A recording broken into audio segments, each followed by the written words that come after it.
Hello साथियों, नमस्कार। एक बार फिर से आप सभी का हमारे YouTube channel Indian paramedical lecture by Lavkush में बहुत बहुत स्वागत है।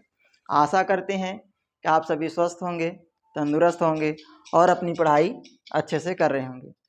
तो आज फिर से हाजिर हैं एक नए सब्जेक्ट के साथ, जिसका नाम है हेमेटोलॉजी। यह भी हमारे बीएमएलटी का ही एक सब्जेक्ट है, जिसके अंतर्गत हम हेमेटोलॉजी के बारे में पढ़ेंगे। तो आज हम पढ़ेंगे कि आखिर हेमेटोलॉजी क्या है। ठीक है, फर्स्ट हम बात करते हैं हेमेटोलॉजी क्या है। तो बात करते हैं हम हेमेटोलॉजी के बारे में। तो हेमेटोलॉजी हमारे साइंस या पैरामेडिकल या फिर आंतरिक चिकित्सा के क्षेत्र का एक ऐसा ब्रांच या सब्जेक्ट है जिसमें हम ब्लड यानी रक्त तथा रक्त संबंधित विकारों का अध्ययन करते हैं। मतलब कि जो हमारी हेमेटोलॉजी सब्जेक्ट है उसके अंतर्गत हम जो हमारा रक्त है, खून है, ठीक है, रक्त के संपूर्ण डिटेल पढ़ते हैं कि रक्त निर्माण कैसे होता है, ठीक, रक्त formation of blood, blood group, morphology और ब्लड सेल्स, इन सारी चीज़ों के बारे में पढ़ते हैं।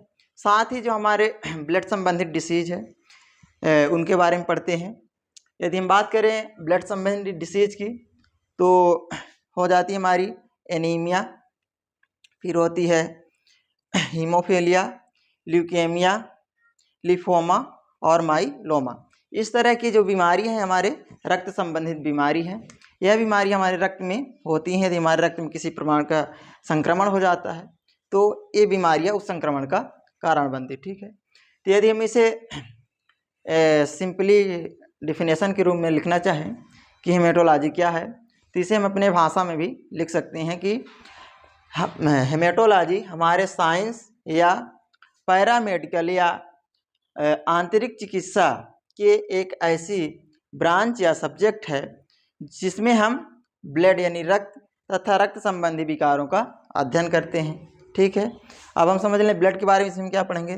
तो सबसे पहले हो जाता है अपना blood group, composition of blood, formation, morphology of blood, ठीक है, और ब्लड सेल्स। इन सारी चीज़ों के बारे में हम डिटेल से पढ़ते हैं। फिर इसके बाद बात करते हैं रक्त विकार यानी जो ब्लड डिसीज है उनके बारे में। एनीमिया हो गई, हीमोफीलिया हो गई, ल्यूकेमिया हो गई और लिफोमा और माइलोमा, इन चीज़ों के बारे में हम अध्ययन करते हैं। मतलब कि जो हमारी हेमेटोलॉजी है उसके अंतर्गत हम संपूर्ण ब्लड के बारे में डिटेल से पढ़ते हैं, चाहे हमारा ब्लड डिसीज हो या फिर ब्लड के बारे में, ब्लड फार्मेशन, कंपोजिशन, इन सारी चीज़ों के बारे में डिटेल से पढ़ते। ठीक है, अब हम आगे बात करते हैं कि ब्रांच ऑफ हेमेटोलॉजी, आखिर हेमेटोलॉजी की कितने ब्रांच है। ठीक है,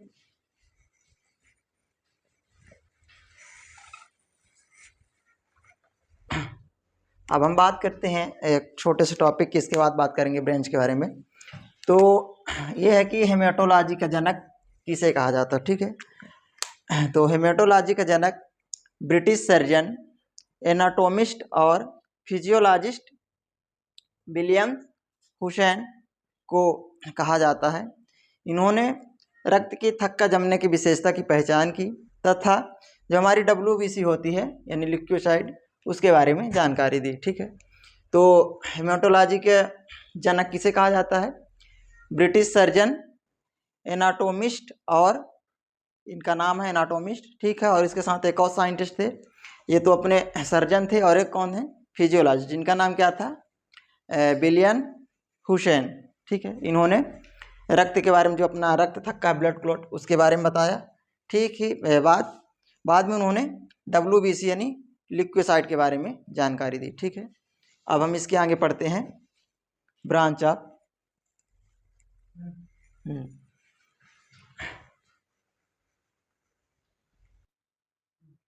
तो अब हम बात करते हैं ब्रांच ऑफ हेमेटोलॉजी।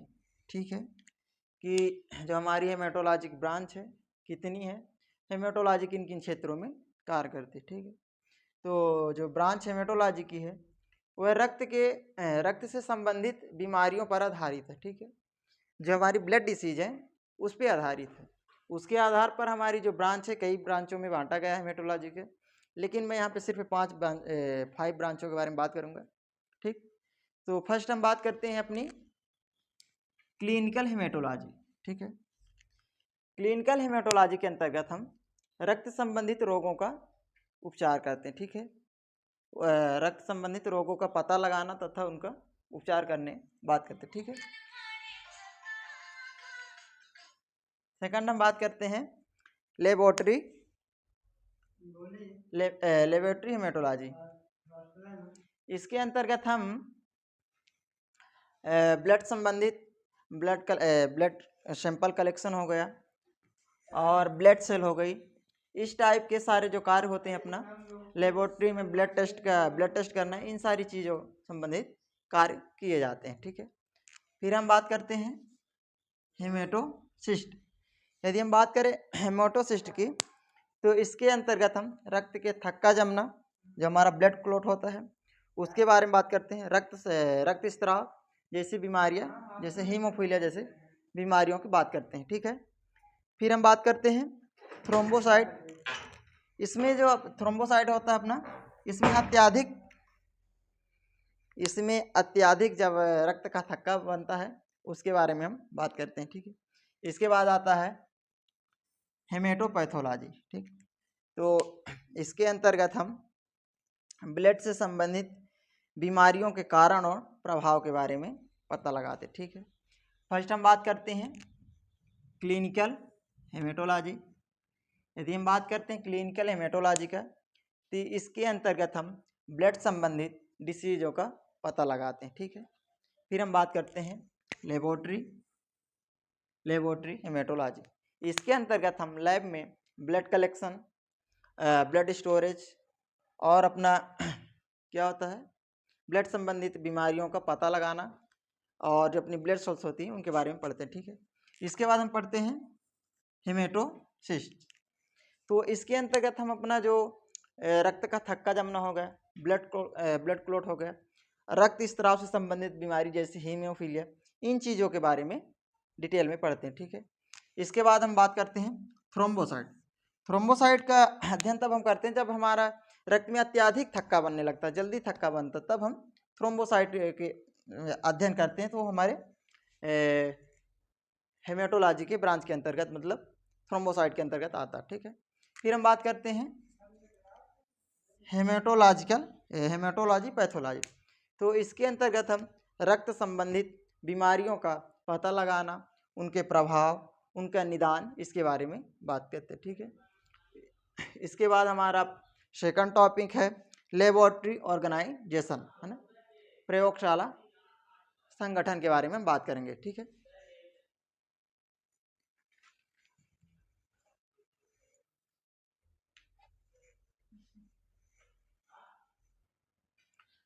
अब हम बात करते हैं लेबोरेटरी ऑर्गेनाइजेशन, मतलब प्रयोगशाला संगठन। ठीक है, कि जब हम प्रयोगशाला का निर्माण करते हैं तो किन किन चीज़ों की आवश्यकता पड़ती है। ठीक है, और किन किन चीज़ों का हमें ध्यान देना चाहिए। ठीक है, तो इसे यदि हम डिफिनेशन के रूप में लिखना चाहें तो ऐसा लिख सकते हैं कि प्रयोगशाला संगठन एक ऐसा प्रोसेस है जिसमें हम फिजिकल एंड ह्यूमन रिसोर्सेज का प्रभावी ढंग से उपयोग करके लेबोरेटरी, जो हमारी लैब है, उसका ऑर्गेनाइजेशन, मैनेजमेंट एंड संचालन किया जाता है।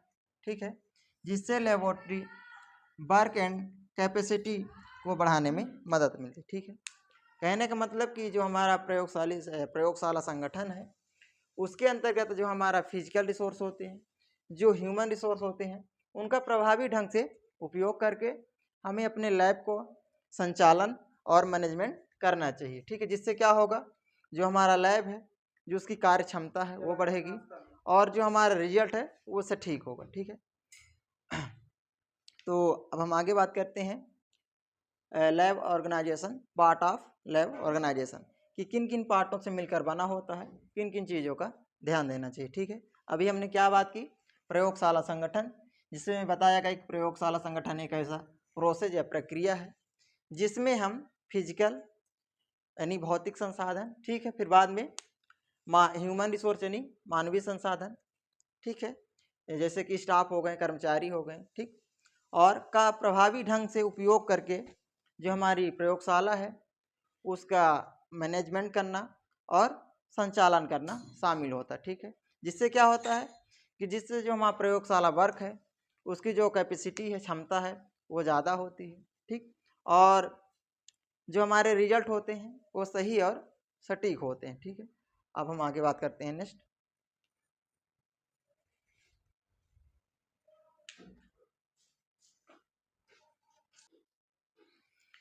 तो अब हम बात करते हैं पार्ट ऑफ लैबोरेटरी ऑर्गेनाइजेशन।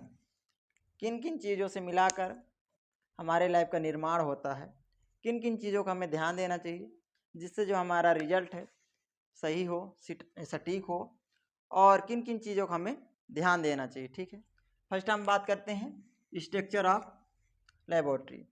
जो हमारा लैब है, जो उसकी संरचना, जो उसका स्ट्रक्चर है, सामान्य होना चाहिए जिससे कि लैब में कार्य करने में आसानी हो। ठीक है, और सुरक्षित हो। ठीक है, फिर हम बात करते हैं इक्विपमेंट एंड मटेरियल।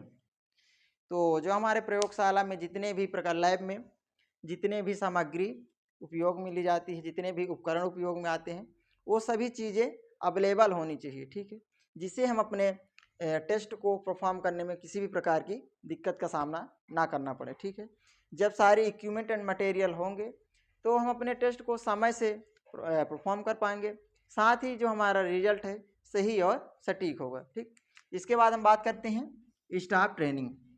जो लैब में कार्य कर रहे हैं उनकी समय समय में ट्रेनिंग एवं जांच होनी चाहिए। ठीक है, ताकि जो कार्य है वो सही ढंग से हो। ठीक है, इसके बाद हम बात करते हैं क्वालिटी एंड कंट्रोल। ठीक है, तो जब हम लैब में कार्य करते हैं तो जो उसकी क्वालिटी है, जो हम कार्य कर रहे हैं उसकी quality and control, quality check होनी चाहिए। ठीक है, साथ ही जो हमारे इक्विपमेंट और मटेरियल यूज हो रहे हैं लैब में उनकी भी क्वालिटी ठीक होनी चाहिए, सही होना चाहिए, जिससे कि क्या है कि लैब हमारा सुरक्षित रहेगा, हमारे स्टाफ सुरक्षित रहेंगे, और जो हमारा रिजल्ट होगा, परिणाम होगा टेस्ट का, वो भी सही और सटीक होगा। ठीक है, इसके बाद हम बात करते हैं सुरक्षा और नियम। तो ये सबसे इम्पोर्टेंट चीज़ है कि जब हम किसी लैब का निर्माण कर रहे हैं, ठीक है, किसी लैब में हम कार्य कर रहे हैं, तो सुनिश्चित होना चाहिए कि हमारे लैब की सुरक्षा, हमारी व्यक्तिगत सुरक्षा, इक्विपमेंट सुरक्षा, जो हमारे इक्विपमेंट है, उपकरण है, उनके सुरक्षा के नियम होने चाहिए। ठीक है, ये पहले से सुरक्षित नियम बने होने चाहिए, सारी चीज़ें अवेलेबल होनी चाहिए। ठीक है, तो लैब स्ट्रक्चर हम फर्स्ट बात करते हैं। लैब स्ट्रक्चर यानी कि लैब की संरचना ऐसी होनी चाहिए जो सुरक्षित हो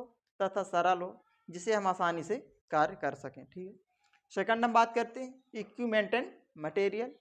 तो जितने भी प्रकार के उपकरण हो गए, जो भी पदार्थ हमें वहाँ यूज करना होता है, जितने भी प्रकार के, सारी चीज़ें अवेलेबल होनी चाहिए। ठीक है, आसानी से अवेलेबल होनी चाहिए, समय पर अवेलेबल होने, जिससे हम अपने कार्य को आसानी से कर सकें और जो हमारा रिजल्ट है सही और सटीक हो।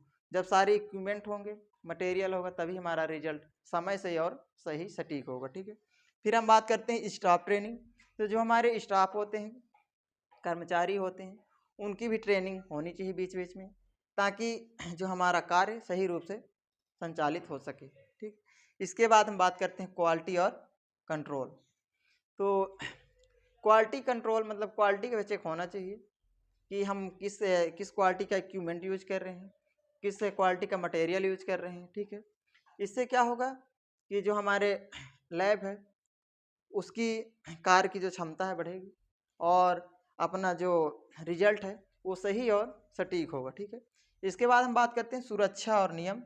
तो इसके बारे में बता दी कि लैब का सबसे इम्पोर्टेंट पार्ट होता है कि लैब की सुरक्षा, व्यक्तिगत सुरक्षा, ठीक है, इन सारी चीज़ों का नियम होना चाहिए, सारी चीज़ें उपस्थित होनी चाहिए, जिससे हम लैब को सुरक्षित रख सकें, खुद सुरक्षित रहें, और जो हमारा रिजल्ट दे रहे हैं वो भी सही और सटीक हो। ठीक है, नेक्स्ट टॉपिक हमारा, नेक्स्ट बात करते हैं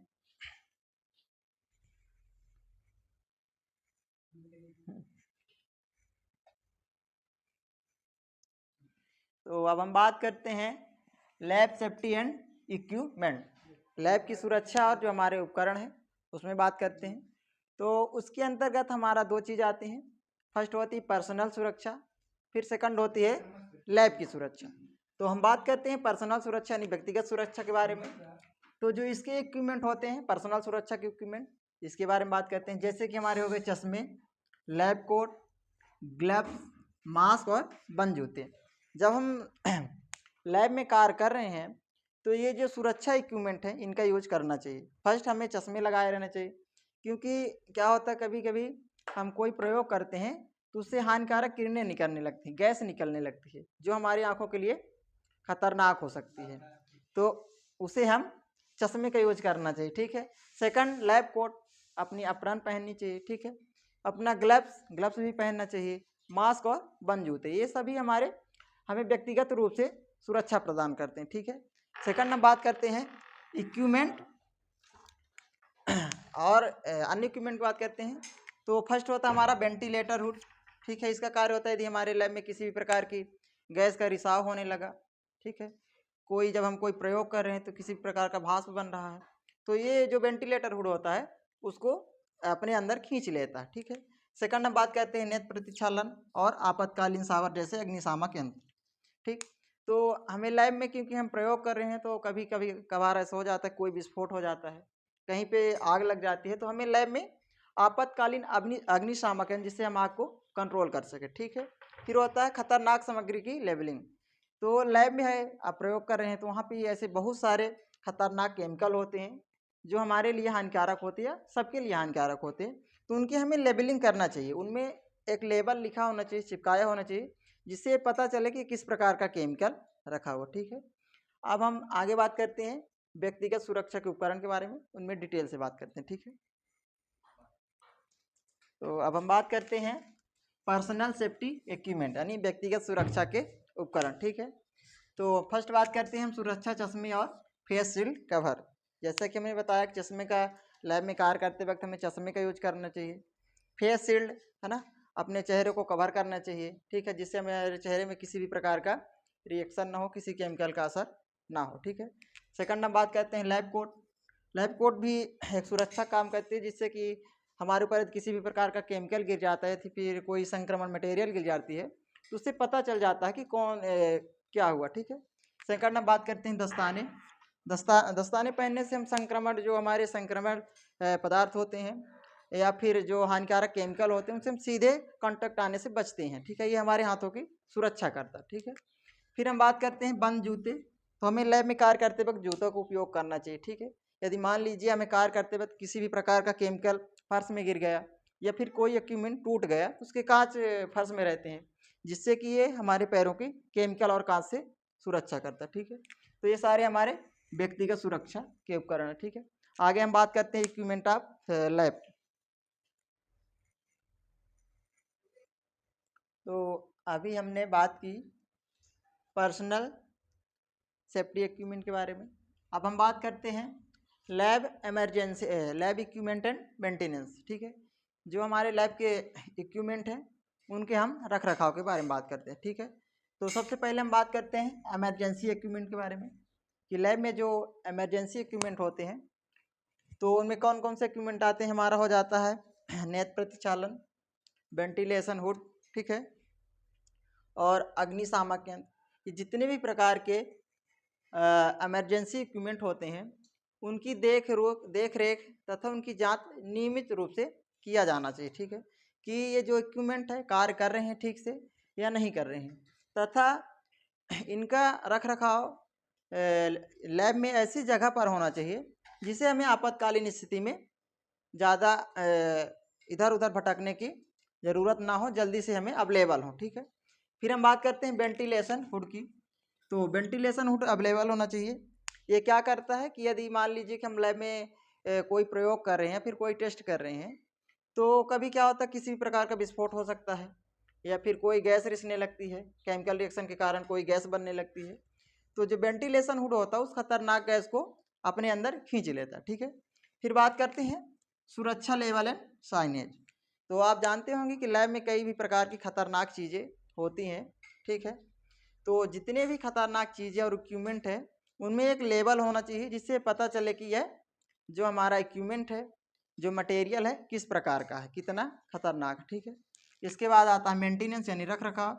इन सारी चीज़ों का रख रखाव और देख रेख समय समय पर किया जाना चाहिए।